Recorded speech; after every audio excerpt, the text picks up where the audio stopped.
Hey guys, it's another Fallout 4 lore video, and today we're going to look at this very familiar building because this is the Museum of Freedom. I want to call it the Freedom Museum. You know, you find it in Concord, and of course at first you find dead Minutemen outside, and you come here and with Preston Garvey trapped up there and ask you to help him. Well, it's, one of those deals. You kind of rush through it. Usually you'll kill the raiders and you're low level. You're just trying to get some armor and things of that nature. So you kind of rush through it. And today I want to see how much we can really learn about this Museum of Freedom. I mean, we want to know.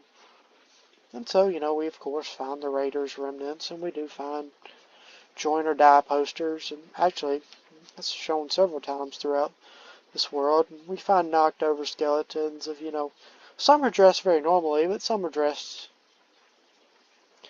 as redcoats. So I assume this might be something like the Boston Massacre or something of that nature. And so we find several of these. So find some empty cases, nothing really, just amazing. So then we go into the next room and find, looks like a ship. I assume this is probably referencing the Boston Tea Party, because they do say no taxation without representation and stuff like that. So I assume this was most likely the Boston Tea Party. And then you get into the other room where you will find a raider usually. It just kind of looks like a room. They might have had old, Revolutionary muskets and even things of that nature, because we do still find a British mannequin here. So then we kind of come to this main room, and I assume it was most likely these were like two admission areas with that little slit in the bottom where they would get tickets, and you would kind of enter in here. You do find a little bit of ammo and things, but it looks like the floor's collapsed. Well, this would have most likely been the easiest way to get down there beforehand. It looks like we just hit a maintenance level. You do find the generator that you would have unlocked in the first one to get the fusion core. So nothing really interesting. So we go up and follow up. We find a picture of a boat. And we do find a human skull. I assume that was mostly likely left by the raiders. So then you slip into this room, and usually you'll find two raiders here that you'll dispatch pretty quickly. They're pretty low level, so you've got both of them sitting right here. Find an extinguisher sitting in here. So we do find a extinguisher here. I figure that was probably moved by raiders, because unless, something happened with this extinguisher.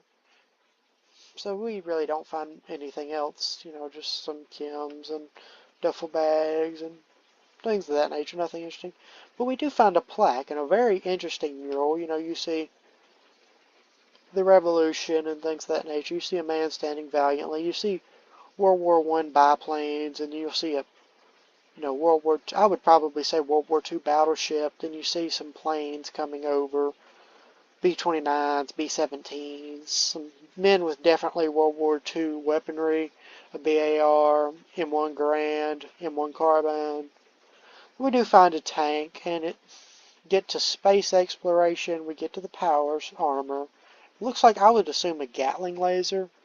So this is you can kind of see the divergence in this. You find this is very futuristic and didn't happen in our world. But you do find that we did have a lunar lander, but we definitely didn't have power armor and things of that nature. So let's see if we can activate America's freedom fighters. To which we can read, this mural commemorates many sacrifices of the brave men and women of the United States Armed Forces. From Lexington to Concord to the shores of Iwo Jima, from the Sea of Tranquility to the Anchorage front line, Americans have fought and died through the ages to secure our nation's freedom. May their sacrifices remind us all that freedom is a privilege afforded to the many, yet hard won by a noble few. I actually really do like this. I mean, I know it is a fictional world, but I do like how Bethesda does add in something that does kind of commemorate even men in our world. I mean, Iwo Jima, Lexington, Concord happened in our world, and men did fight and die for us to have all this. But I definitely do kind of find it cool how they mix in our history and, our American pride that, we could probably even today find very relatable. Because, I mean, today we're pretty, America's a pretty proud country, and this is true. I mean, no matter what area, what, not area, but time you live in, I mean, this is true. And, they just kind of add and they just go slowly into their lore. But I do definitely find this interesting. This is one of the few plates that you can interact with. So then we're going to go up top, because, I mean, it definitely shows us this was a very patriotic museum. And it was a very patriotic time. It kind of reminds me of World War II with, our boys were fighting and doing. So it definitely it definitely does kind of give me that World War II pride of country feel. So we go through, there's some offices, and we find really nothing, just some turned over desks, some little bit of loot, mostly just some scrap and things of that nature. So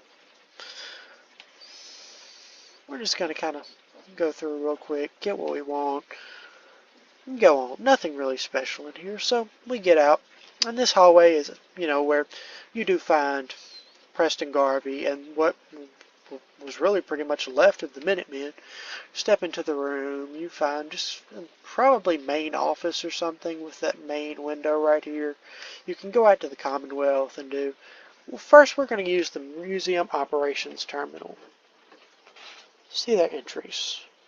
Of course, we can unlock the security gate, which is the one down there I showed you where you would go to get your fusion core. Now, let's go to the log entries. First, we're going to read After Hours Tomfoolery. And it states, for the last time, the red coat mannequin displays are not toy soldiers, and they are not to be played with after hours.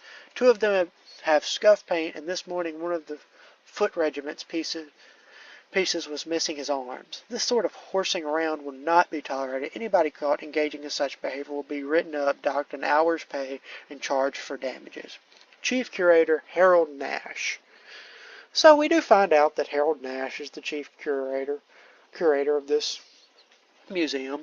We also do find that apparently they were having some trouble with some guys fiddling around with the mannequins, but nothing, maybe that they didn't have the best, but okay. Next one is roaches in the basement. Wonder what this one's going to be about. Okay, it states, someone get maintenance down in the basement to deal with that roach problem. Do it now. On the discretion down low. While the museum is open, discretion is key. We cannot afford to close the museum again.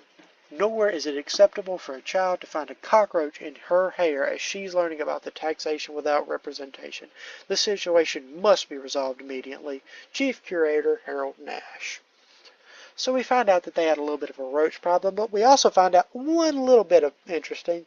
Apparently it had closed recently. We could not afford to close the museum again, so I don't know if that meant they were struggling or they had been closed several times throughout. Maybe we'll learn in the next entry. Anchorage exhibit, which of course is probably talking about the retaking of Anchorage. So it states, after meeting with the director and board of trustees, I'm afraid I must deliver some rather dire news. Our planned Anchorage exhibit has been put on indefinite hold. It is simply not within our museum's budget at this time to make renovations necessary to accommodate such an ambitious endeavor. Thank you to all the curatorial and maintenance teams for all your work that's been done thus far. Chief Curator Harold Nash. So I think this kind of helps us know. It looks like I don't want to say that they were struggling, because that would have been a large thing, but it looks like they weren't just raking in the money at the time, because they said they can't afford to do the new Anchorage exhibit about the retaking of Anchorage. Well, it does kind of seem early. That kind of shows me that this is not as much. It is about history, but it's also very patriotic.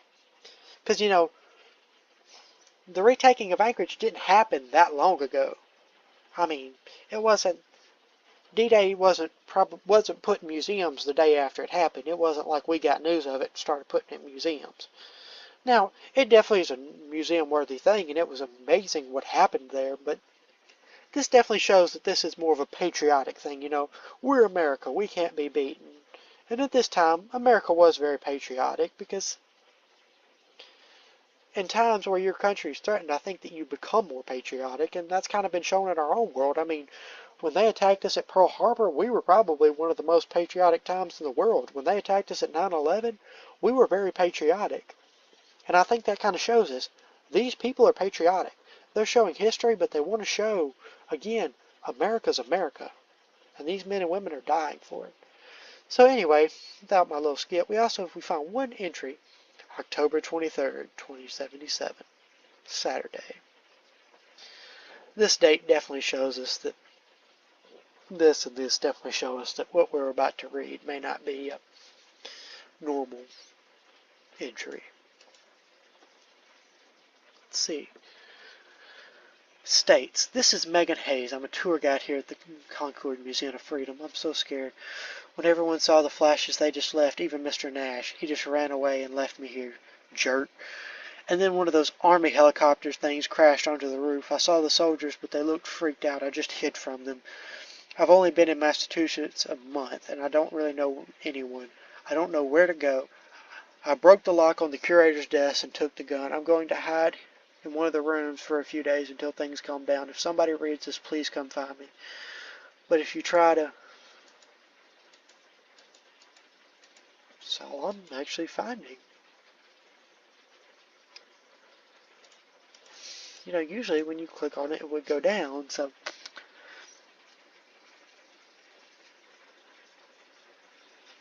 So definitely... Oh, okay.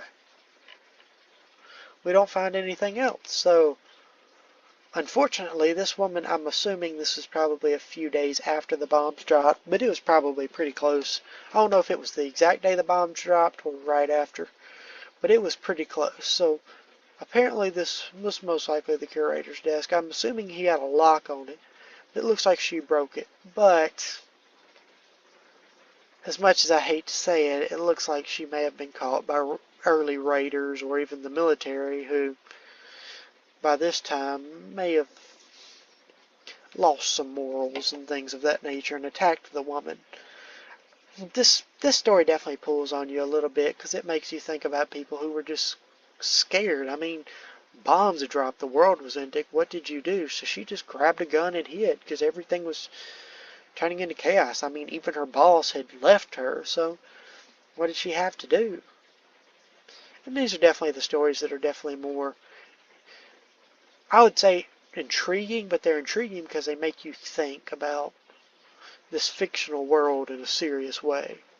So, she also says about a crashed vertibird, which most of y'all will probably know where this is going, but if you go through that door right there and walk, eventually you will find a door that says out to the Commonwealth. So, we're up on the second story. We kind of did see a loft.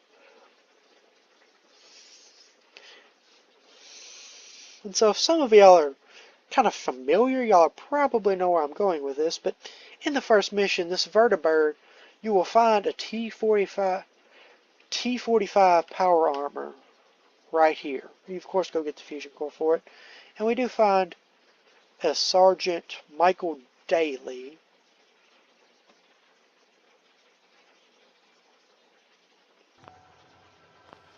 This is Mike Daly signing out. Good luck. And God bless America. Or what's left of it. Okay, we're going to listen to that again because I had some setting malfunctions.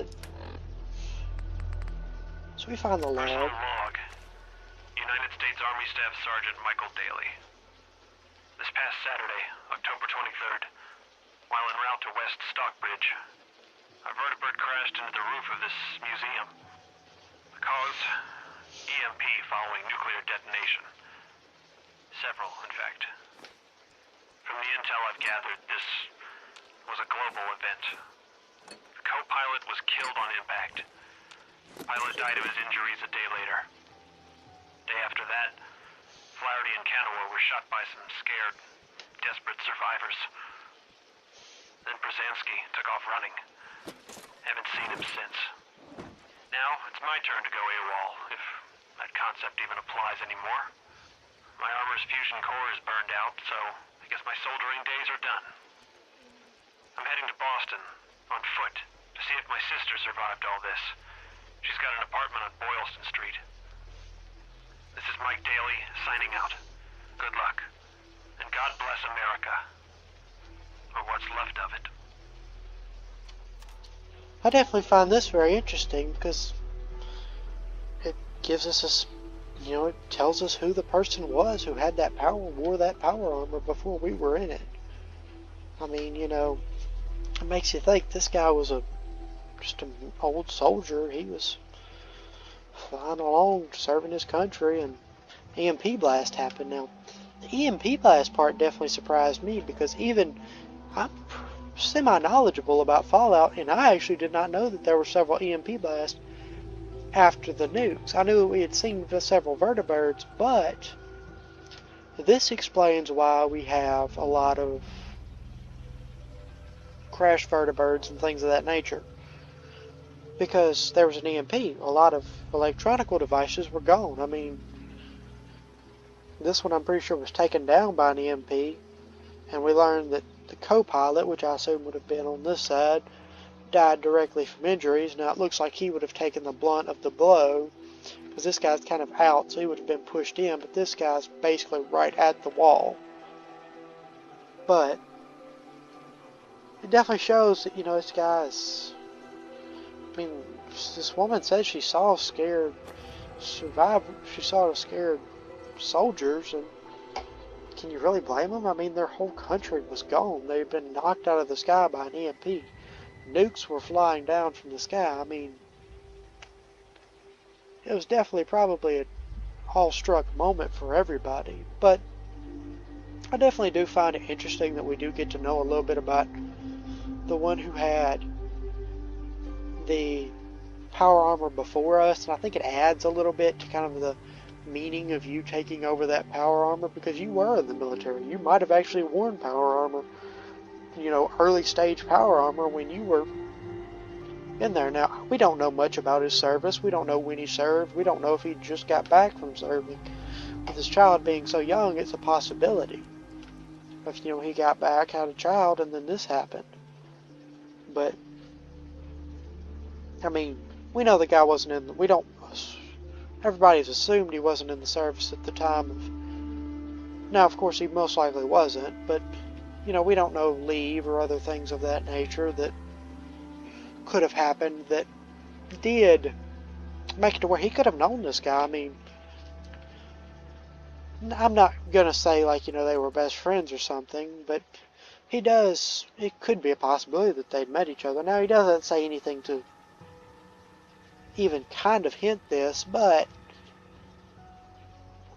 it is a possibility that I do want to point out. But we do definitely learn a little bit more about Concord on the day the bombs fell. I mean, we find a lot of boarded up places. We don't find a lot in this city, but we definitely do find certain small pieces of evidence and things about what happened. So just wanted to bring this video to kind of try and add a little bit of character to this area, and we might do some videos if I can find some other things, and I'm probably going to look deeper into some of these subjects to see if I can find more about them. So again, I've said it before on other videos, don't be surprised if you see a part 2, a part 3, or even a part 4, because I'm going to try and hunt down this guy. I mean, he said he's heading to Boston, so who knows, we might find a soldier skeleton, or we might even find him and his sister.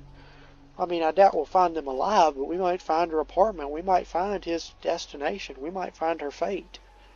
So I definitely like this because I can now go hunting and go studying and researching to try and find some of this. But just wanted to add something to somewhere that, we've all been to. I mean, I can almost bet you 80% of y'all have probably been to this area, because it is an early game to where you're just kind of still playing a very linear playthrough unless you just completely skipped it. But it is an interesting place, and I definitely wanted to see if I could find some amount of lore about it that adds to its character. So anyway, I'm going to sign off, but like, subscribe, hope y'all have a great day, guys. Talk to y'all next time.